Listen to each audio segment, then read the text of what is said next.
नमस्कार, कल्पना voice channel में आप सभी का स्वागत है। आज की हमारी कहानी है काली बहू। अरे ममता भाभी, अब बस भी करो रोना, जो होना था सो हो गया।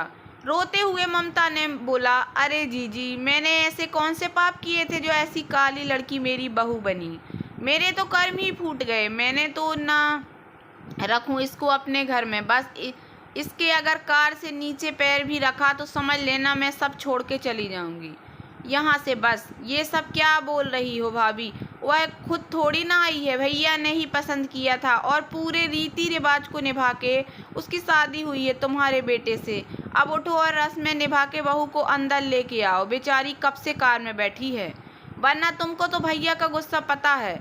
आज तो मैं आपके भैया से भी नहीं डरने वाली। पता नहीं क्या देखा इस काली कलूटी में, जो बहू के रूप में पसंद किया। अपने बेटे को तो देख लेते, इतना सुंदर मेरा बेटा और इसकी पत्नी। ऐसी शर्म भी ना आए इसको कि हाँ बोलते हुए मेरी मति मारी गई थी। जो मैं न गई साथ जाती तो ऐसा होता ही नहीं। हाय राम, मेरा बेटा कैसे रहेगा इसके साथ?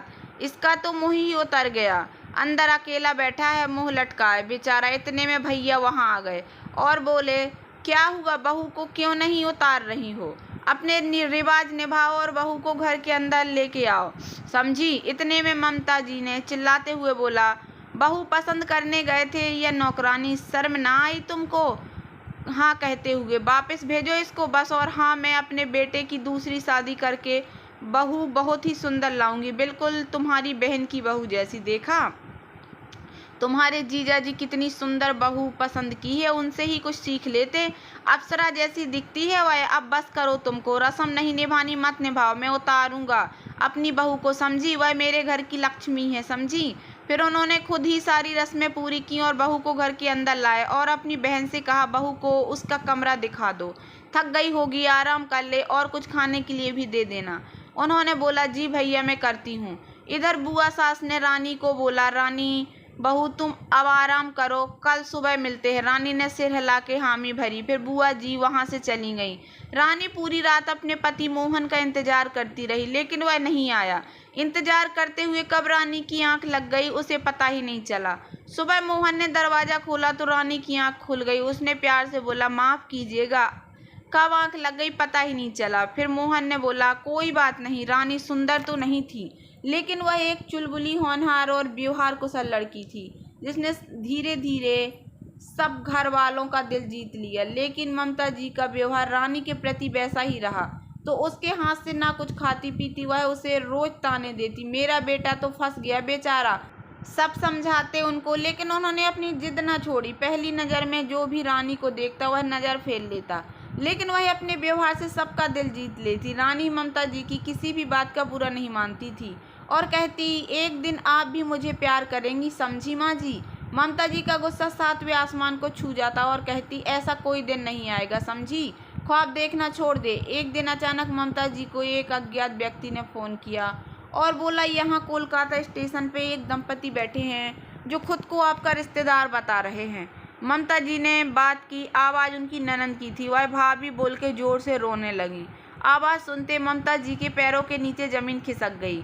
बस इतना बोल पाई, आप चिंता ना करो, हम आ रहे हैं। उन्होंने उस आदमी को बोला, ये मेरे ननद नंदोई हैं। फ्लाइट पकड़ के ममता जी और उनके पति तुरंत रवाना हुए और ममता जी ननद नंदोई को घर के लेके आ गईं।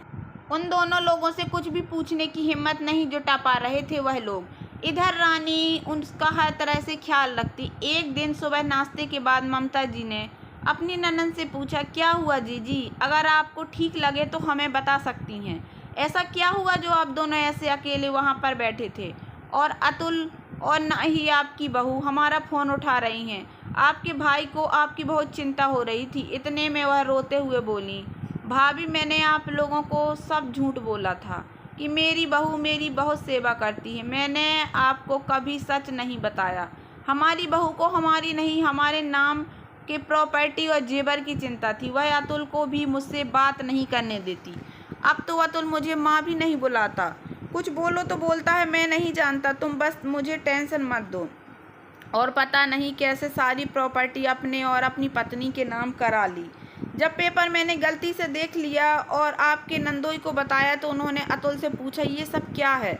और कब किया, हमें ज़रूरी भी नहीं समझा बताना।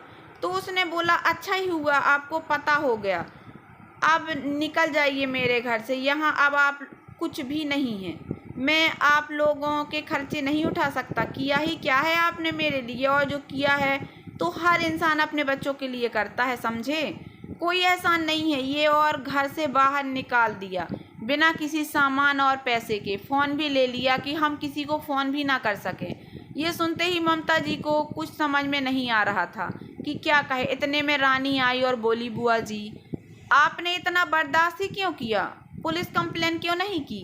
कैसे अपने ही बेटे को पुलिस में दे दूं बेटा, समाज क्या कहेगा, कैसी माँ है।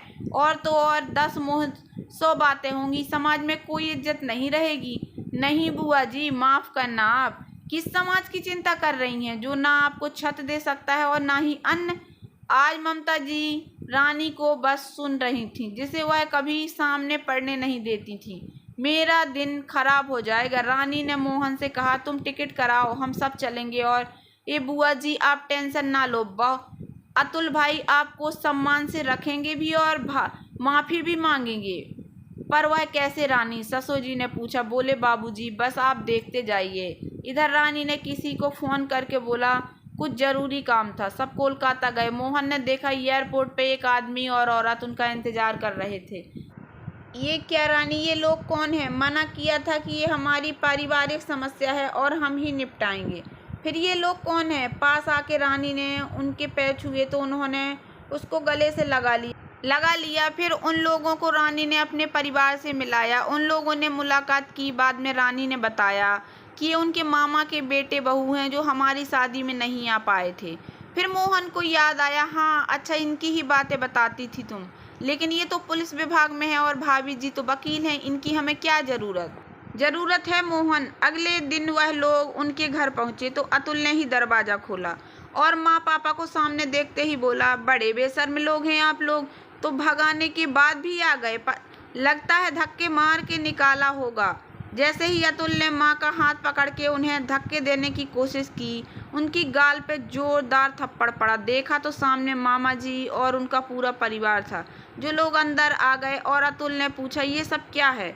इतने में उसकी बीवी और बच्चे भी आ गए। तुम्हारी हिम्मत कैसे हुई मेरी बहन के साथ ऐसा करने की।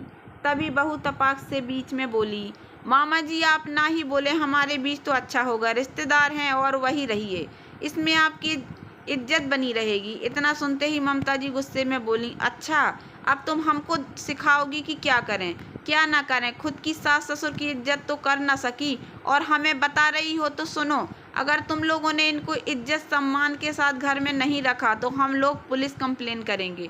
और हाँ, सज़ा कितनी होगी तो पता नहीं, लेकिन जिन सहेलियों के बीच तुम बैठती हो उन्हीं के बीच और समाज में तुम्हारी कोई इज्जत नहीं रहेगी। और तुम्हारे भी 2 बेटे हैं जो यही देख के बड़े हो रहे हैं, तो वह भी कल को तुमको अपने घर से निकाल देंगे, तो तुम लोग कहाँ जाओगे। जो बच्चा देखता है वही सीखता है, समझी। और है पुलिस और वकील दोनों हम साथ लाए हैं, तो अच्छा होगा घर के पेपर दे दो। बहू ने डर के सास के पैर पकड़ लिए। वह पेपर नकली थे माँ जी, सिर्फ आपको डरा के इस घर से निकालने के लिए। मुझे माफ़ कर दीजिए। सब ठीक होने के बाद ममता जी घर के बाहर आईं और अपने पतिदेव को पकड़ के रोने लगीं। तब उन्होंने पूछा क्या हुआ। अब सब ठीक है मुझे पता है, पर मैंने बहुत बड़ी भूल की। रानी को यह जानने में हमारी बहू तो बहुत संस्कारी और अच्छी है। मैंने हमेशा उसका रूप देखा, गुण तो देखे ही नहीं कभी। अब किस मुंह से माफ़ी मांगू उससे। ये सब बातें रानी और मोहन सुन रहे थे। ममता जी के पास आई और बोली, देखा ना माँ जी मैं जीत गई, अब तो मुझे पार्टी चाहिए। इतना सुनते ही ममता जी ने रानी को गले से लगा लिया और बोला, बेटा तू आज सच में जीत गई, तू मुझे माफ़ कर देना। तो रानी ने बोला, नहीं माँ, बच्चे माँ बाप कभी नहीं माफ़ कर सकते, क्योंकि वह चाह के भी उनके किए हुए समर्पण की बराबरी नहीं कर सकते। आप सिर्फ मुझे आशीर्वाद दीजिए और हाँ मेरी पार्टी भी। इतना सुनते ही सब वहाँ हंस पड़े। फिर ससुर जी ने बोला, चलिए अच्छा हुआ देर से ही सही, आपको समझ में आया मैंने क्यों पसंद किया था रानी को। तो दोस्तों कैसी लगी आप लोगों को मेरी ये छोटी सी कहानी। अगर कहानी पसंद आई हो तो प्लीज़ मेरे वीडियो को लाइक कर देना। चैनल पर नए आए हों तो प्लीज़ सब्सक्राइब कर लेना और ज़्यादा से ज़्यादा शेयर करना। धन्यवाद दोस्तों।